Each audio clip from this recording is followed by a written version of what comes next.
In today's video, I'm going to share the 9 habits that have helped me reverse, or rather are helping me reverse PCOS naturally without quitting my favorite things like caffeine and carbs and without obsessing over the scale.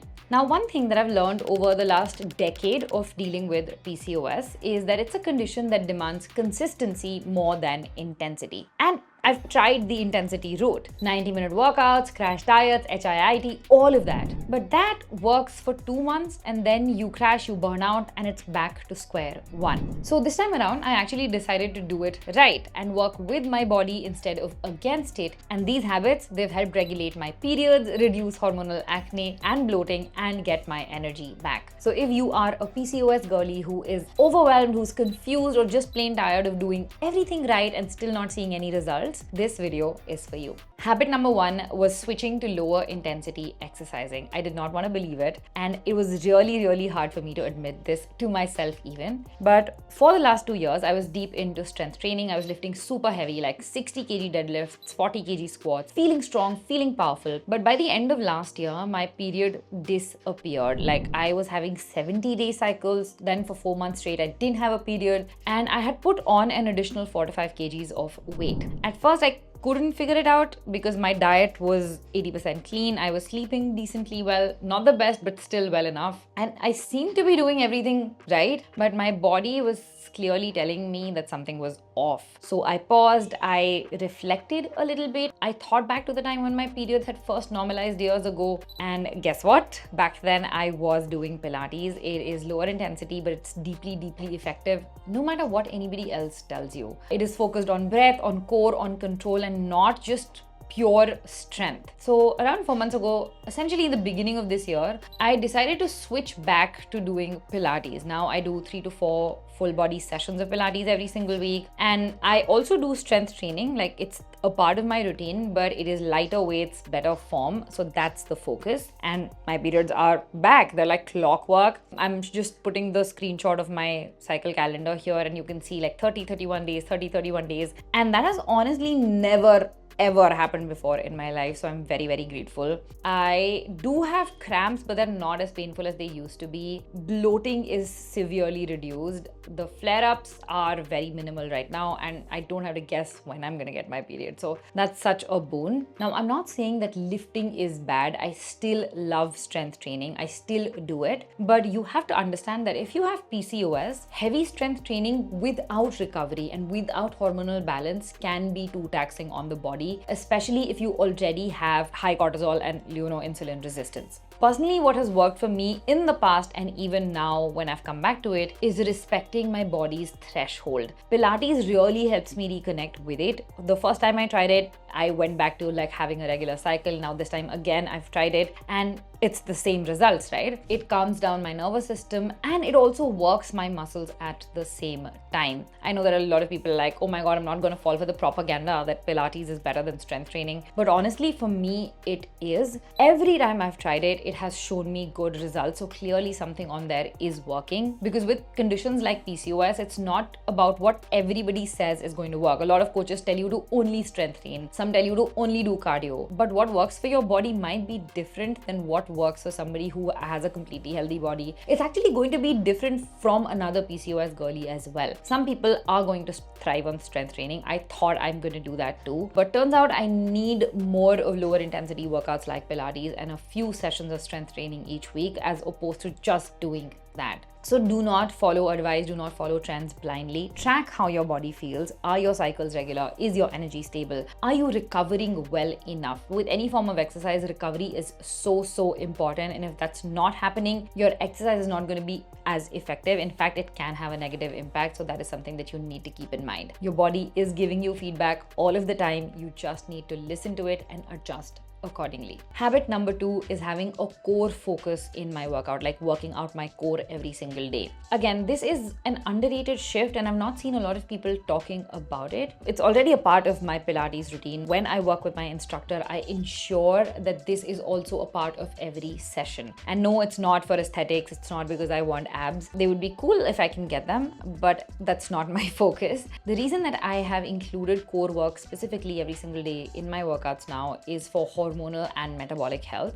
It is something I learned during my yoga practice in the initial years, where core focused asanas were said to not only strengthen your core muscles, but they also help stimulate and massage your internal organs, especially in the abdominal region. And that gentle movement, the gentle pressure can actually help regulate blood flow, support digestion, and improve circulation to the ovaries and the uterus. And yes, I checked, there is science behind it. It's not just woo-woo concepts. Plus, when you have PCOS, visceral fat, that is the fat stored around your organs, can actually mess with insulin sensitivity and hormone balance. So core work, when it is done consistently, helps reduce the stubborn fat and also build metabolic strength from the inside out. The core is like your hormonal powerhouse. So don't ignore it, is what I mean to say. Focus on strengthening it gently, consistently, and that can change the way that your body functions, not just how it looks. Habit number 3 is aiming for 100 grams of protein every single day. Again, this one is a game changer. Increasing my protein intake to 80 to 100 grams has really helped my overall health. Also, the number 80 to 100 is based on my body weight. The ideal recommended protein content is 1.5 to 2 grams of protein per kilo of body weight. And just to bust a common myth, eating more protein does not harm your kidneys if you're a healthy individual. It is not heavy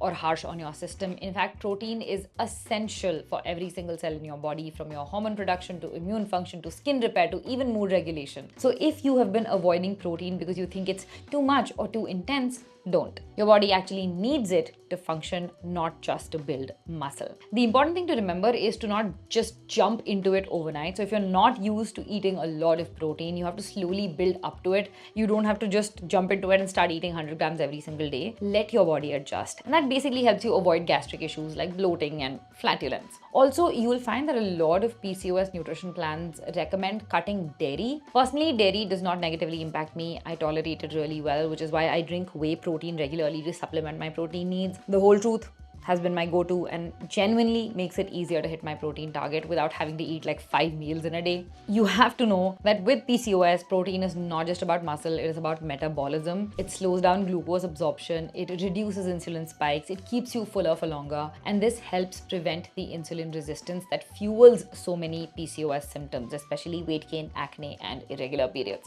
Now, apart from whey protein, for my whole food sources, I get my protein primarily from chicken, fish, and occasionally eggs. So if you're managing PCOS and still under eating your protein, your body is likely working overtime. A lot of people think that, cutting carbs will help them get there, but it's not about cutting carbs. It's about balancing your carbs with enough protein to support your hormones and keep your energy stable so that you can actually heal from the inside out. Now coming to habit number 4, and that is supplements. There is so much noise around supplements, especially when it comes to PCOS, and I can already foresee the comments. People will tell you, you don't need all that, just eat clean and sleep well and you'll heal naturally. And I agree. Food, movement, lifestyle, they are foundations to building a healthier you, especially if you have PCOS. But here's the thing, if my body was healing naturally, I would not have needed the supplements in the first place. The truth is that with PCOS, your body is often operating with multiple deficiencies, right? There's heightened inflammation and there are disrupted hormonal pathways. Supplements do not replace the good habits. They're not like a holy grail, but they support your body while you are building those good habits. They give your system a chance to recalibrate. So it is completely okay to take the nutraceutical route to healing if you have PCOS. I have tried it. It has helped tremendously. That is why I don't listen to anybody who says, oh my God, don't take supplements, all right? So I'm gonna give you a list of the supplements that I personally take. I will not recommend that you jump into all of these right off the bat just after watching this video. Please consult a nutritionist, a clinical nutritionist if you can. Mine is Saleha. Her Instagram is going to be linked in the description so you guys can reach out to her if you want to. She does do online consultations.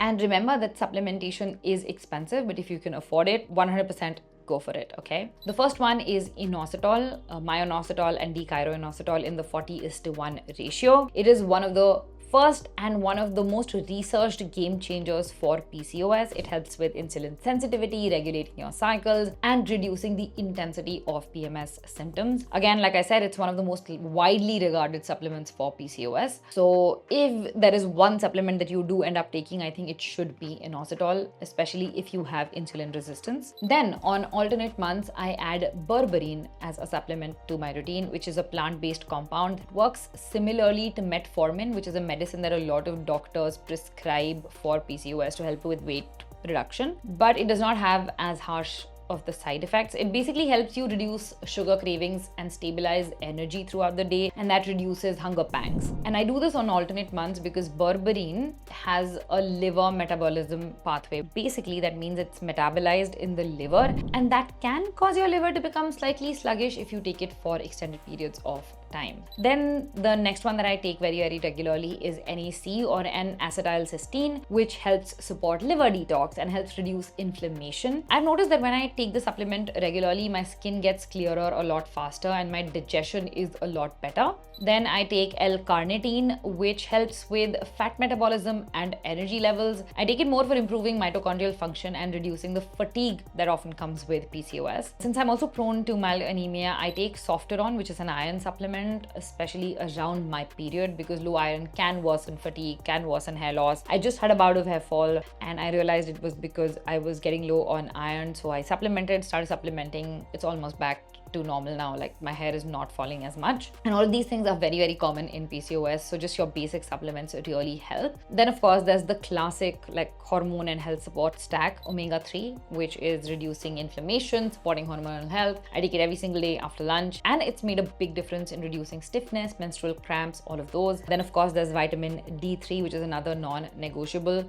Most women with PCOS are deficient, and that deficiency is directly linked to insulin resistance and low mood. I take the 60,000 IU vitamin D sachet once a week, and I cycle it. So I will take it like every week for 2 months, then I will take like a 2-month break, and then I will introduce it again so as to not overdose. Then of course there's B complex, because it supports everything from metabolism to mood to skin to health, everything. With the amount of stress that PCOS puts on your system, these water soluble vitamins can really be beneficial. Then of course there's probiotics, and I know a lot of people have a lot to say about these, but I use the metabolically lean ones from Goodmark. They have been working really well for me. They help regularize my bowel movement while reducing bloating. I know that there's anecdotal evidence for probiotics working, but for me personally, they work really well, so I continue to take them. And then there is magnesium, which is another underrated hero. It helps you calm down your nervous system, it helps you sleep better, and it has been shown to support hormone regulation and insulin balance. So I take it in the evenings before my bed, and it really helps with sleep. And just a disclaimer, I did not start all of these supplements all at once. I slowly layered them in based on how my body was responding. And no, supplements are not a magic fix, but in my case, they have been absolutely essential to my healing equation. So if you have been made to feel guilty or unnatural for turning to supplements, please don't. If something is helping you feel like yourself again, if something is helping you heal, it's worth holding on to. Coming to habit number 5, which is walking as much as possible. I'm gonna keep it real. I'm still learning to stay consistent with walking. Some days I will hit the 10,000 step goals. Someday I will even do 15,000 steps, but on other days it's like closer to 6,000. So I've given myself a range. I've committed to doing 6k to 10k steps every single day. Nothing less than 6k, and if I can go more than 10k, that's always welcome. So this basically helps me stick to this goal without feeling guilty or without feeling pressurized into doing this. Now with PCOS, walking is not just a nice thing to do. It's a very powerful, underrated tool because it helps improve insulin sensitivity, which is often at the root of PCOS. It helps reduce cortisol levels, especially when you do gentle walking and when you do it consistently, because it helps calm down your nervous system. It also supports digestion. I notice that every time that I walk regularly, my bowel movement and my digestion is like top notch. It's one of the most effective things to do. And most importantly, it is one of the most sustainable forms of movement, right? You will have a park near your house. Even if you can't go to the gym, even if you can't work out at home, walking is something that you can do. I personally have set up a small walking pad at home because it is too hot outside. I got it last year, honestly, but it's very effective in summers because it's super hot. This way I can just have the AC on, I can watch something on TV, and I can continue walking. It makes it very easy to stay on track. So how I tend to use it is when I'm, on a call, I can walk on a walking pad and take that call. When I'm watching TV, I can walk on the walking pad and watch TV. After my dinner, I can do like a 10-minute walk. After any meal sort of, and breaking that up helps me get to that step goal also faster without feeling overwhelmed. Coming to habit number 6, which is having a salad before every meal. This is one of those smart eating hacks that sounds too simple to be effective, but it is. Trust me. In fact, I've also switched to doing this for breakfast. I start my day. In fact, for breakfast, I have a big bowl of fruit and vegetable salad. It's not fancy, just a mix of whatever is in the fridge. Cucumber, tomatoes, carrots, rocket leaves, spinach, seasonal fruits, and a handful of seeds and nuts, and a balsamic vinaigrette dressing, which I get ready-made. I can't make it at home every single day. And then I will pair it with a protein shake or just a few boiled eggs. And this meal sets the tone for the entire day. It's light, it's refreshing, it is a great source of fiber and vitamins and good fats first things in the morning. From here, the aim is to eat some sort of salad or veggies before lunch and before dinner as well. It doesn't have to be fancy, anything that you have in your fridge. And I feel this is so important, even more so than protein for PCOS, because fiber helps slow down glucose absorption, which means you have fewer insulin spikes and you have better blood sugar control. It also preps your digestion before heavier foods and reduces bloating and discomfort. It also makes you naturally eat smaller portions. So if you're trying to lose weight, it helps with staying in a calorie deficit.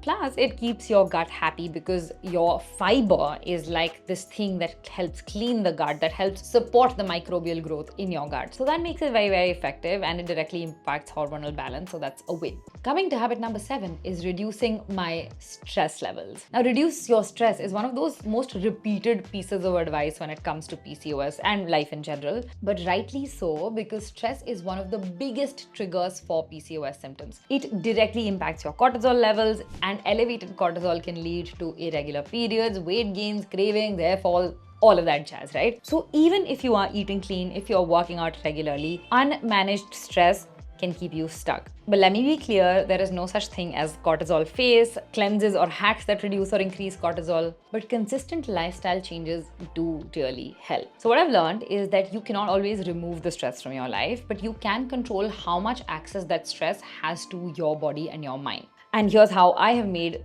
that shift in ways that actually work. Firstly, I have stopped working beyond 8 p.m. This is one boundary that has made a massive difference. I'm a workaholic, and if I don't set this boundary, I can continue working even till midnight, and that just keeps my nervous system wired constantly, right? Now I have made my evenings sacred. I read, I stretch, I lie down and let my brain quiet down. I also turn off my phone notifications after 9 p.m. I let my phone goes automatically on sleep mode.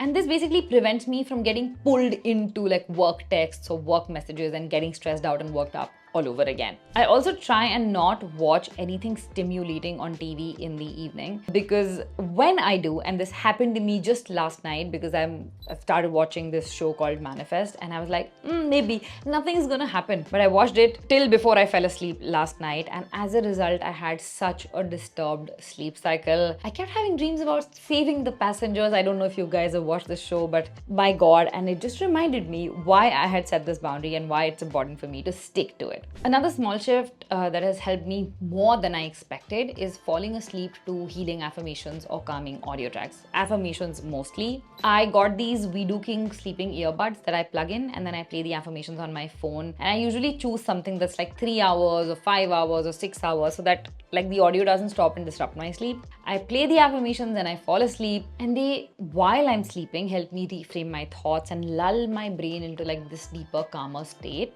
Plus, it also helps me pay less attention to the noise that my cats make at night. And that is super helpful, because for the first few months after getting my cats, I just couldn't sleep well through the night. It was because they were making so much noise and I was always stressed out about them. But this helps. Another thing I do to help just maintain my stress levels throughout the day or reduce them while I'm working also is taking power naps in the afternoon. I have been doing this for as long as I can remember, but on days that I don't do this, I find myself more wound up also. I just do like 15-20 minutes at max in the afternoon. It resets my energy. It keeps me from crashing later on in the day. And it also prevents me from messing up my mood and my my eating habits. Then there is, of course, the occasional meditation and breath work. I don't do it every single day, I'm not gonna lie. But whenever I feel anxiety building up or whenever I feel like I'm too stressed out, I will sit down for 10-15 minutes to breathe properly, do diaphragmatic breathing and meditate, and that really helps calm down my nervous system. And of course, as you guys know, journaling has been a constant.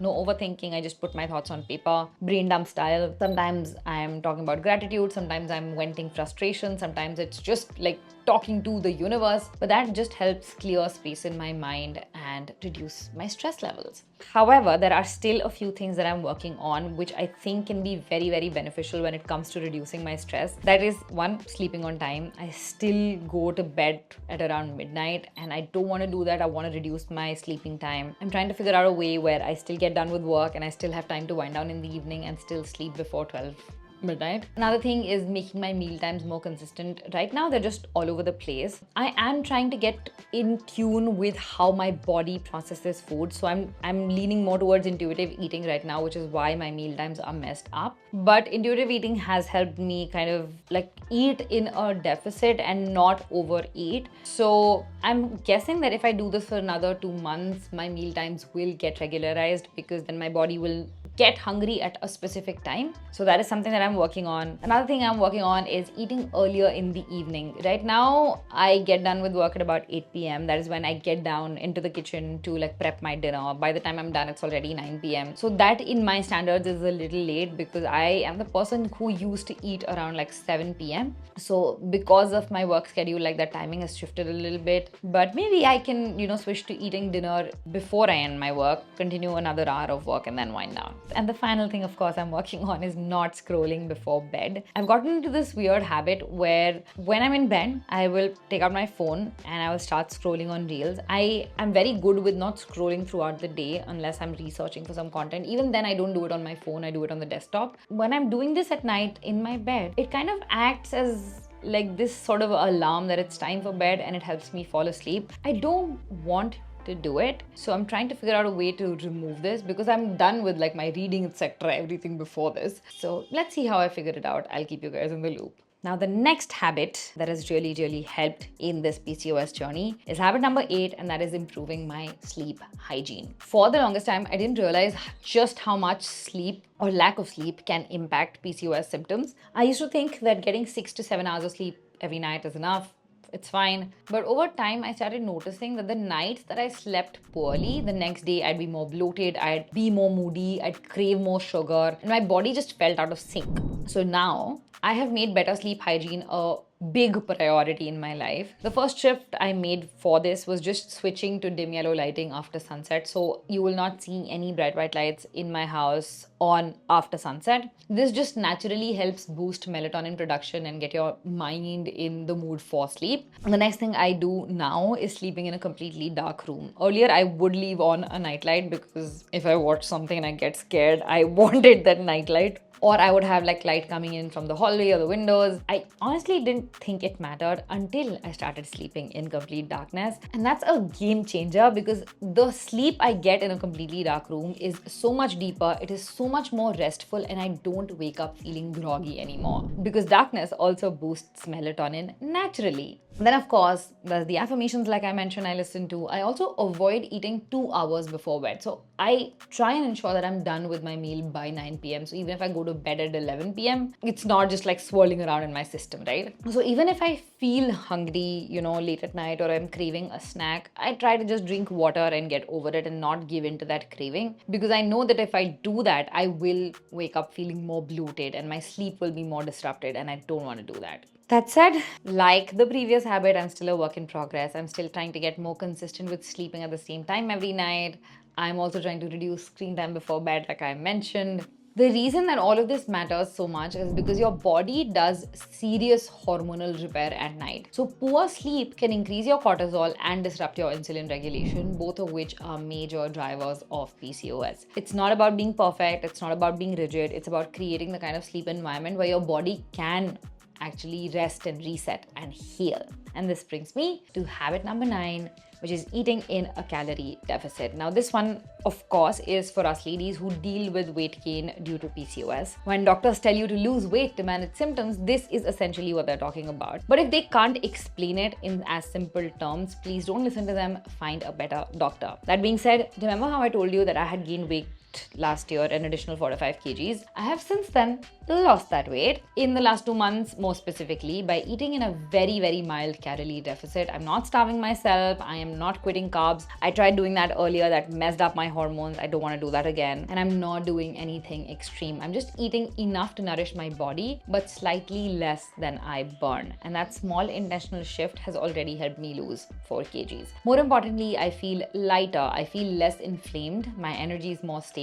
My periods have come back, like I said, and I don't have that sluggish, heavy feeling that used to follow me around even after 8 hours of sleep. I do track my calories and I use Healthify Me to do it, and to be able to stick with it, I've gotten more mindful. So I try to build every meal around protein and fiber first. That really helps to contain the number of calories you're eating. I also don't do mindless snacking. I usually just do 3 square meals in a day. I don't feel the need to snack. I also try and stop eating when I am 80% full, not stuffed. I used to overeat a lot earlier, and I am still going out. I still give myself room to enjoy the food I love without guilt. Over the next 4 to 5 months, my plan is to stay in this slow and steady deficit. If you want me to make a video about this separately, because there's a way that I do this in sync with my cycle. If you want me to talk about it, I can make a separate video on this. Otherwise, this one's gonna get too long. But my plan for the next 4 to 5 months is to stay in a slow deficit, continue with my Pilates strength training workouts, and let that weight drop off gradually while I also support my hormones every step of the way. Because with PCOS, aggressive dieting can do more harm than good, but a small consistent deficit paired with nourishing meals, with movement, with sleep does create real long-term change. And that is it. These are the 9 shifts that have actually helped me reverse my PCOS symptoms quite naturally. None of this was overnight. It took a lot of trial and error. 10 years of trial and error, honestly, and a lot of listening to my body. But if you are just starting out, if you're feeling stuck, I want you to know that real change is possible without taking extreme measures. It really is. And if you want a deeper understanding of how PCOS affects your hormones, your metabolism, your mood, and you want to understand like the root cause of the problem, I made a full detailed video on PCOS, on the types of PCOS. You can check it out here. It breaks down everything you need to know to start your healing journey with clarity and with confidence. Your body wants to heal. Let's help it do that one step at a time. So go watch this, and I'm gonna see you guys very, very soon in the next one. Bye.